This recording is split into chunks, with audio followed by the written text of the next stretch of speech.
Olá, tudo bem? Bom ter você aqui mais uma vez. E hoje nós vamos estudar o Salmo de número 133. Então abra sua Bíblia, pega a sua Bíblia aí para você acompanhar o estudo de hoje. Nós vamos conversar sobre o Salmo de número 133. Um salmo muito pequeno, um salmo curto. Provavelmente você talvez saiba esse salmo de cor, o Salmo de número 133. Então vamos ler o Salmo de número 133, que diz assim: Como é bom e agradável quando os irmãos convivem em união. É como óleo precioso derramado sobre a cabeça, que desce pela barba, a barba de Arão, até a gola de suas vestes. É como o orvalho do Hermon, quando desce sobre os montes de Sião. Ali o Senhor concede a bênção da vida para sempre. Vamos orar? Feche seus olhos aí. Pai, muito obrigado por a tua palavra, que ela possa, Deus, falar ao nosso coração nessa hora, que ela possa trazer transformação, que ela possa nos despertar, Senhor, para uma realidade espiritual que talvez ainda nós não nos despertamos. Que ela possa, Deus, nos aproximar do Senhor, transformar a nossa mente e o nosso coração. Assim nós oramos, em nome de Jesus. Amém! Todo salmo fala de um sentimento. Se você pegar a sua Bíblia, eu já tenho falado isso aqui algumas vezes nos vídeos que eu participei. O salmo fala de sentimentos. O salmo é um livro cheio de sentimentos. E esse salmo aqui é um salmo que está cheio de sentimentos. Nos nossos dias atuais, falar dos sentimentos é algo até um pouco comum ou até de grande importância, vamos dizer assim, né? Você pode, por exemplo, ir na sua rede social e o seu Facebook vai te perguntar lá o que você está sentindo hoje, né? Nós temos essa necessidade de falar dos nossos sentimentos, de expressar os nossos sentimentos, de cuidar dos nossos sentimentos. Os sentimentos, eles são importantes na nossa vida, né? As pessoas, elas querem se sentir bem, né? Claro, você quer se sentir bem, eu quero me sentir bem, e há uma transição muito interessante na nossa sociedade sobre esse fator, né? O supremo absoluto do que é certo, às vezes tem sido marginalizado e a gente usa talvez qualquer artifício ou qualquer circunstância, a gente tenta achar felicidade, a gente tenta se sentir bem, às vezes com coisas que de fato não vão trazer nenhum bem para a nossa vida, né? Mas esse é um salmo que fala de esse sentir bem, é um salmo que fala, né, daquilo que é bom, daquilo que é agradável, né? Mas é um salmo que explica os sentimentos numa linguagem muito estranha para os nossos dias. É meio, às vezes, difícil olhar para esse salmo nos nossos dias de hoje e, de fato, ter uma contribuição ou ter um entendimento, né, verdadeiro daquilo que o salmista, de fato, está expressando dos seus sentimentos, né? Certamente, se você perguntar a algum dos jovens da igreja, por exemplo, né, às vezes no final do culto, se você chegar para algum jovem, algum adolescente e perguntar, olha, como que foi o culto para você? De fato, ele não vai usar essas palavras aqui do salmista. Ele não vai falar, o culto foi como um óleo precioso derramado sobre a cabeça que escorre pela barba, pela gola. Não, os jovens não, de fato, eles não vão usar essa linguagem para se expressarem, né, ou para demonstrarem o seu sentimento a respeito do culto, né? E vai ser um pouco estranho, né? Alguém no final do culto dizer para você assim, nossa, o culto de hoje foi como um orvalho do Hermon que estava caindo sobre Sião. Se você ouvir alguém dizer isso na igreja, ao fim de algum culto vai soar bastante estranho. Essa pessoa vai ser considerada uma pessoa esquisita, né? Por usar esse tipo de palavreado, né? Que nós não estamos acostumados, e é o que o salmista está usando. Então, definitivamente, nós não usamos o mesmo linguajar, principalmente nos dias que vivemos hoje, para expressar a nossa alegria, o nosso sentimento, o nosso contentamento. Então, para a gente entender esse salmo, a gente precisa fazer um exercício de tentar ver o que essas coisas que o salmista diz de fato representava para ele, né, naquele momento e naquela época que ele estava vivendo. Né.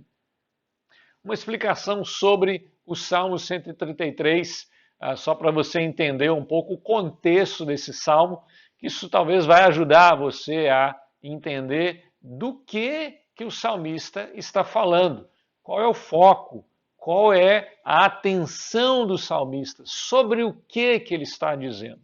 O Salmo 133, ele faz parte do que nós chamamos de o cântico de ascensão, né? Ou o cântico dos peregrinos.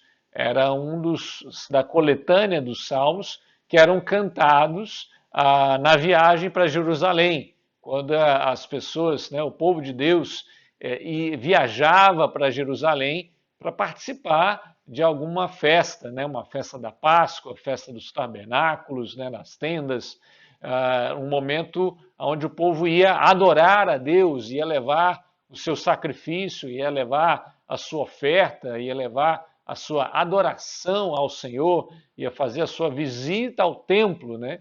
Ia passar aquele tempo ali junto com todo o povo em adoração a Deus. Então, o Salmo 133 faz parte dessa coletânea, né? Que é o Salmo dos Peregrinos, o Cântico dos Peregrinos, ou os Cânticos de Ascensão. Né?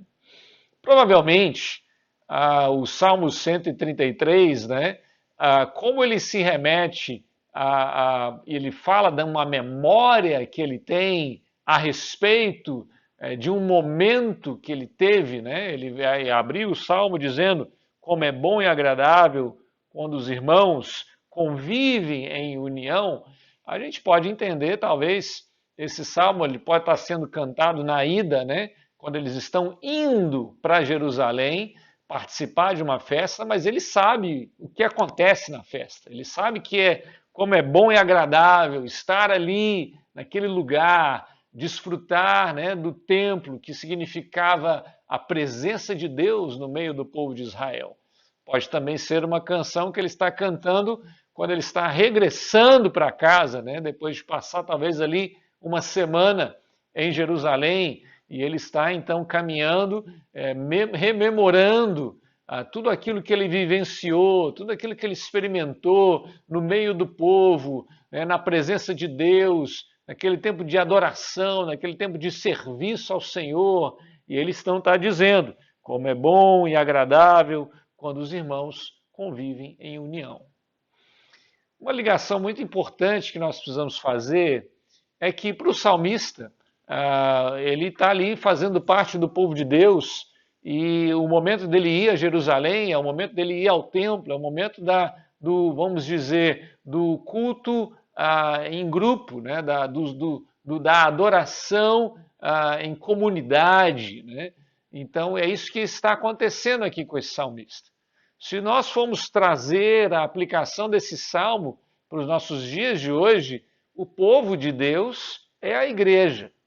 E o lugar onde nós nos encontramos, né, apesar que nós podemos ter a nossa adoração em qualquer lugar, né, Jesus disse isso para a mulher samaritana, não depende do lugar, mas o lugar que nós nos encontramos, que nós nos reunimos, que nós nos ajuntamos como igreja, como corpo de Cristo, como povo de Deus, quando nós estamos na nossa igreja, quando nós participamos do culto, das atividades. Né? Então, fazendo uma aplicação, o salmista está falando dessa experiência dele, onde ele se reunia, né? Onde os irmãos se encontravam para adoração e culto a Deus. E se nós transpomos isso para o nosso tempo de hoje, esse momento é o momento onde nós nos encontramos como igreja. Sendo assim, nós podemos dizer e podemos afirmar que o Salmo 133 está falando da igreja. A igreja daquela época era o povo de Israel. O povo de Israel dos nossos tempos de hoje é a igreja. Então, o salmo é um salmo que diz sobre a igreja. E aí eu tenho uma pergunta para você. Como você se sente em relação à igreja? Talvez você sinta alegria, né, de participar de uma igreja. Talvez você esteja decepcionado por coisas que aconteceram na sua igreja, na nossa igreja. Talvez você tenha raiva, talvez você tenha saudade, talvez você tenha memórias muito boas, muito positivas, talvez você tenha memórias extremamente negativas a respeito da igreja. Como talvez eu poderia destrinchar essa pergunta, né? Como é estar no meio da igreja? Como é que você está se sentindo no meio da igreja hoje? Como é estar entre o povo de Deus? Como é estar na presença de Deus junto com os irmãos? E eu queria propor para você olharmos para esse Salmo 133 de trás para frente, para a gente poder tentar entender a evolução do desenvolvimento do raciocínio desse salmista, a ele expressar o seu sentimento a respeito daquilo que ele entendia, daquilo que ele sentia a respeito da igreja daquela época, que era o povo de Deus, o povo de Israel, que se reunia em Jerusalém, que se reunia no templo para adorar, para servir, para trazer o seu sacrifício a Deus. E como que nós podemos, talvez, aplicar esse sentimento desse salmista na nossa igreja hoje? Como é que nós podemos enxergar, ou como nós deveríamos enxergar a igreja, o povo de Deus, nos dias de hoje? Então vamos fazer essa caminhada de trás para frente, a partir daqui do Salmo 133. Eu queria ler com você novamente o verso de número 3, que diz assim: É como o orvalho do Hermon, quando desce sobre os montes de Sião, ali o Senhor concede a bênção da vida para sempre. Versículo 3, o salmista vai falar que a reunião, o encontro, né, do povo de Deus, o encontro da igreja, é como o orvalho de Hermon, que está caindo sobre Sião. Né? Ali o Senhor então concede a sua bênção, ali o Senhor derrama a sua bênção. No versículo 3, o salmista vai descrever a sua experiência usando uma ideia de uma geografia local. Ele vai usar o exemplo de uma geografia local para poder expressar aquilo que ele sente. E ele diz que a experiência de estar com o povo de Deus e também com Deus é como esse orvalho do Hermon que cai sobre Jerusalém. O Monte Hermon é o lugar mais alto daquela região. Ele fica a cerca de 120 milhas ao norte de Jerusalém.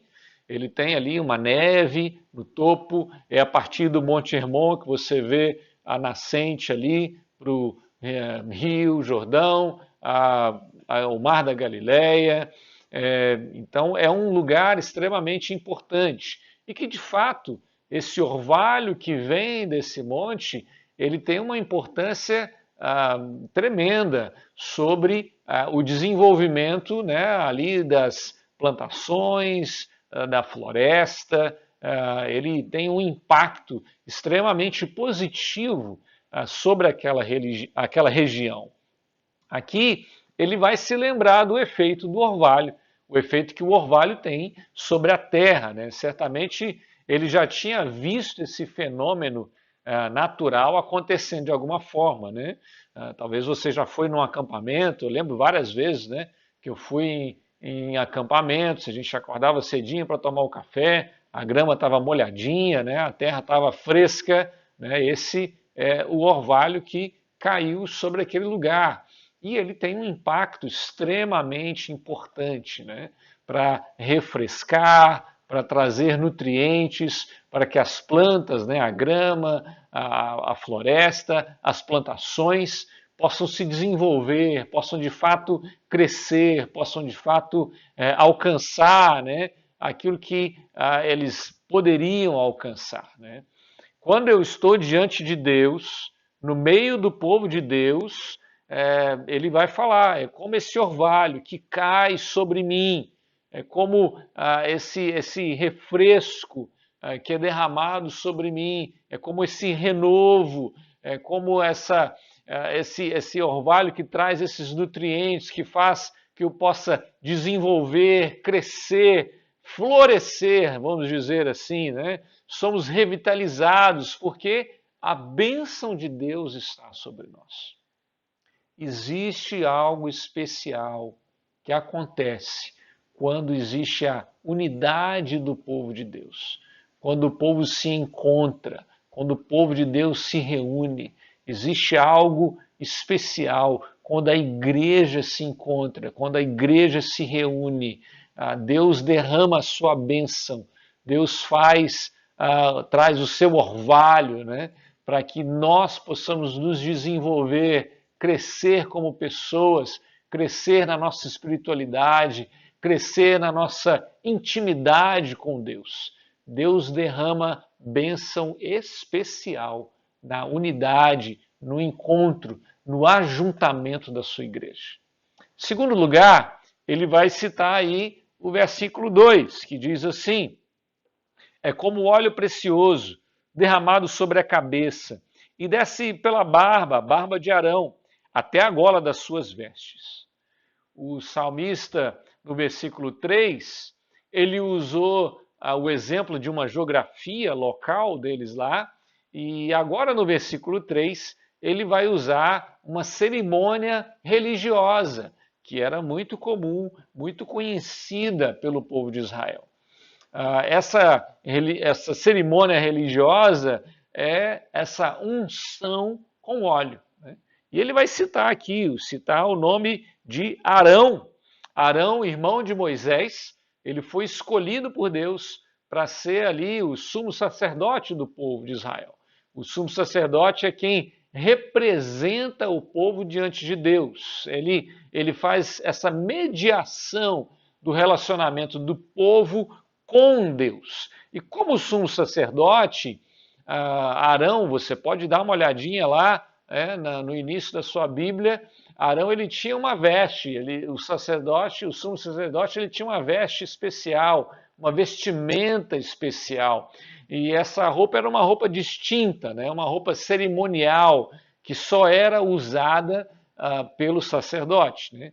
Uma dessas cerimônias,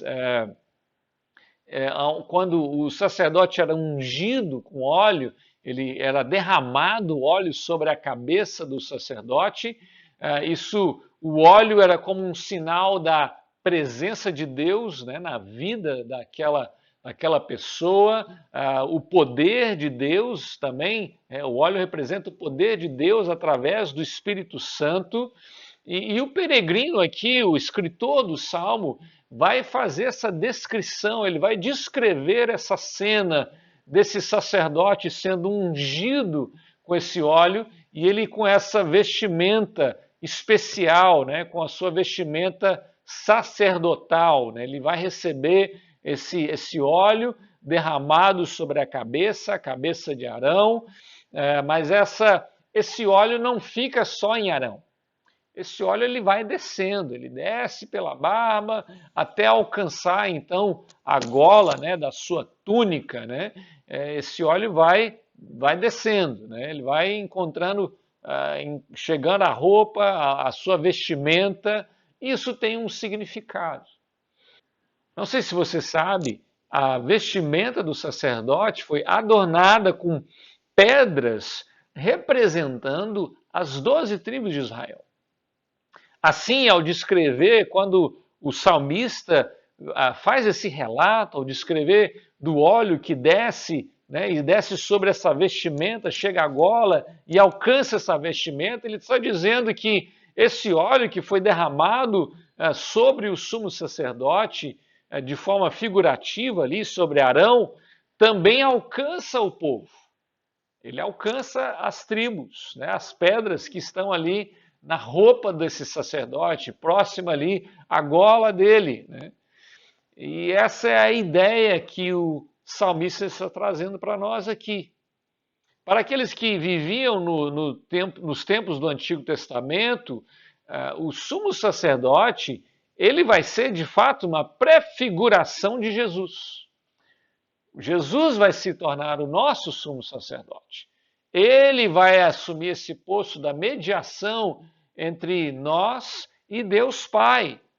E nós aprendemos no Novo Testamento que Jesus, ele assume esse papel de mediar esse relacionamento entre o povo de Deus e Deus.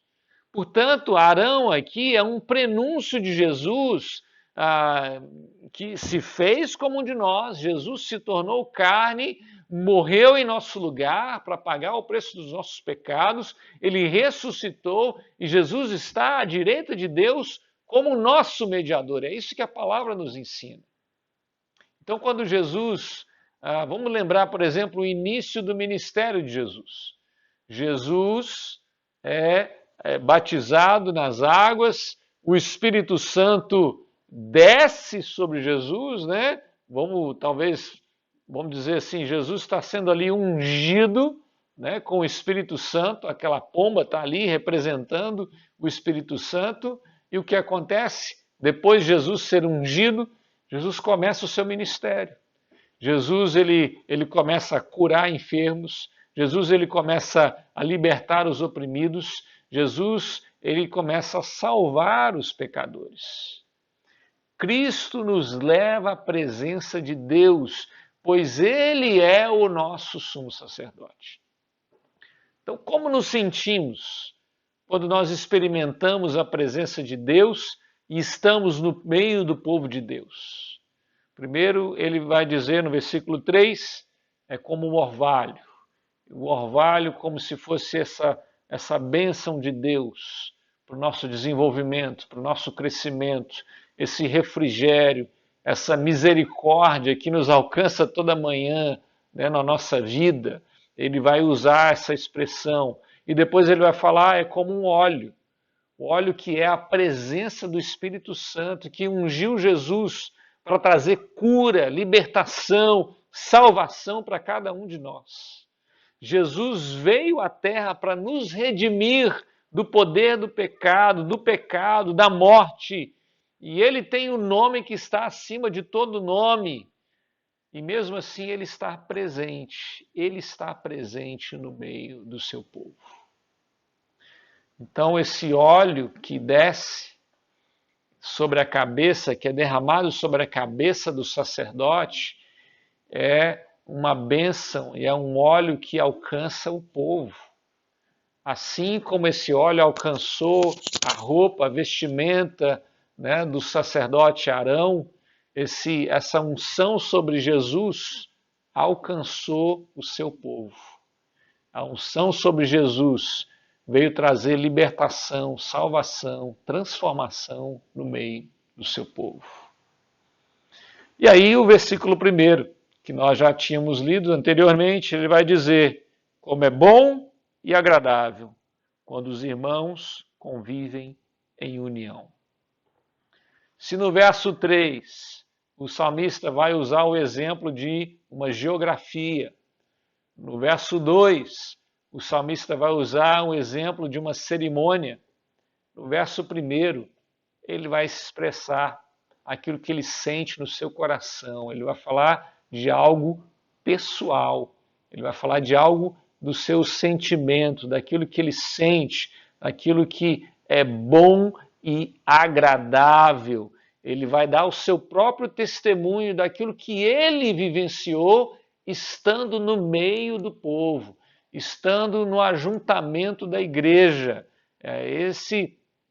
Ele vai falar daquilo que é bom e daquilo que é agradável. Mas você pode me perguntar, mas o que é bom? O que é bom? Como é que nós podemos entender essa palavra do salmista, ele dizer dessa experiência pessoal dele, falando de algo que é bom? E é, de fato, uma palavra muito comum. Mas como nós definimos aquilo que é bom e aquilo que não é bom? Né?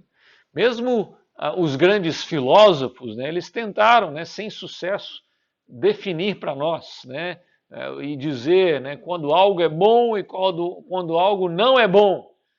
Mas nós temos o padrão daquilo que é bom. E a gente pode olhar, né, nós que cremos no nosso Senhor Jesus, cremos na sua palavra, nós temos o padrão daquilo que é bom, nós sabemos o padrão daquilo que é bom, nós conhecemos o padrão daquilo que é bom. E o padrão daquilo que é bom é aquilo que Deus faz. A gente olha para o início das Escrituras, a criação, Deus olhou e disse: é bom, é muito bom. Deus criou o mundo, Deus criou esse universo e a gente vê Deus dizendo: é bom, é muito bom. E tudo aquilo que Deus faz é bom. A obra de Deus, a ação de Deus, o mover de Deus é muito bom. E talvez a gente precise olhar para o lado, né? Para o nosso irmão e dizer para ele assim: meu irmão, você é feito à imagem de Deus, você é muito bom. Será que a gente, hoje em dia está difícil dizer isso, né? As dificuldades, as polarizações aí têm nos atrapalhado a dizermos para o nosso próximo, né, que ele é muito bom, porque ele é obra de Deus. O que Deus faz, o que Deus cria, é o padrão daquilo que é bom. Mas o que ele quer dizer com essa palavra aqui nesse salmo? Ele está dizendo que quando ele está no meio do povo de Deus, quando ele está na presença de Deus, o orvalho vem com as suas bênçãos, o óleo vem com o seu poder, e isso é bom, é agradável, porque é assim que as coisas deveriam ser. Eu e você, nós somos criados para isso. Estar na presença de Deus e receber e sentir tudo aquilo de bom que Deus tem para nós. E tudo o de bom que Deus tem para nós é Ele mesmo, a sua presença, a presença dele no nosso meio. Depois de falar aquilo que é bom e agradável, o salmista vai falar da união. A união, ela é boa e é agradável. Eu não sei se você notou, mas o versículo 3 e o versículo 2, eles vão falar daquilo que promove a união. Aquilo que promove essa coisa que é boa e agradável. Eu não sei se você percebeu, mas o que existe no versículo 2 e versículo 3 não depende de mim e não depende de você. Então, aquilo que é bom, aquilo que é agradável, a união que está no nosso meio, vem de Deus. É o Senhor que nos dá, é Ele que fornece, é Ele que nos capacita, é Ele que envia o orvalho, é Ele que derrama o óleo. Então, se tem algo de bom nessa igreja, se tem algo de bom nessa unidade, se tem algo de agradável no meio desse povo, é porque Deus proveu, é porque Ele trouxe, é porque Ele demandou, é porque Ele derramou sobre nós. Deus está fazendo algo de bom no meio do seu povo, sempre.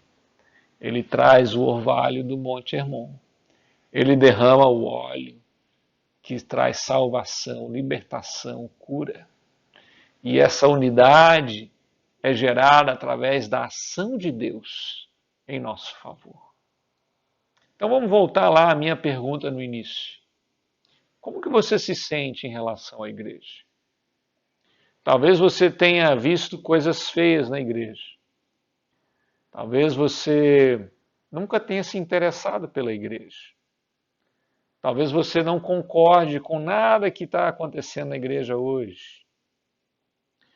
Talvez você está bem animado, empolgado, feliz, né? Talvez você está precisando perceber, talvez você está precisando receber um pouquinho desse orvalho. Talvez você não sabia que o óleo derramado na cabeça de Arão é um óleo que nos alcança com salvação, libertação, e talvez é isso que você está precisando. Libertação, salvação. E talvez porque você não percebia que existe algo especial que Deus derrama no ajuntamento da sua igreja, né? No ajuntamento do seu povo, você perdeu essa noção daquilo que de fato é bom e agradável no meio da igreja. A igreja é feita de pessoas pecaminosas, assim como eu e você. E a única maneira de nós superarmos as nossas diferenças e da gente de fato encontrar essa unidade que o Salmo 133 está falando, a única forma da gente encontrar isso é se Deus de fato trouxer o seu orvalho e se Deus de fato derramar o seu óleo sobre nós. Peça isso para Deus. Que Ele traga esse orvalho e possa refrescar o seu coração e a sua alma, para que você possa enxergar a igreja, o corpo de Cristo, de uma forma diferente. Peça ao Senhor para derramar desse óleo, que esse óleo possa respingar em você, para que você seja liberto, seja transformado, para que você receba a salvação que há em Jesus Cristo. Eu não sei como você se sente em relação à igreja, mas eu tenho certeza absoluta como Deus se sente em relação à sua igreja. Deus ama a sua igreja. Deus ama o seu povo. Tanto é que ele enviou o seu filho para morrer no meu e no seu lugar. Que você possa receber algo de Deus nesse Salmo 133 e que você possa ter a experiência que o salmista teve e poder dizer como é bom e agradável viverem unidos os irmãos. Deus te abençoe, te dê uma boa semana. Fique na paz. Até mais.